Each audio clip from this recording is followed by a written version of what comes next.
ചിരിക്കാം. അവർക്ക്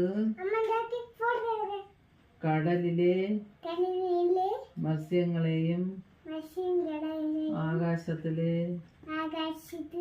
പറവകളെയും നാൽക്കാലികളെയും ഭൂമി മുഴുവനെയും ഭൂമിയിൽ ഇഴയുന്ന സർവജീവികളെയും മേൽ ആധിപത്യം ഉണ്ടാകട്ടെ. അങ്ങനെ ദൈവം തന്റെ ഛായയിൽ മനുഷ്യനെ സൃഷ്ടിച്ചു. ദൈവത്തിന്റെ ഛായയിൽ അവിടുന്ന്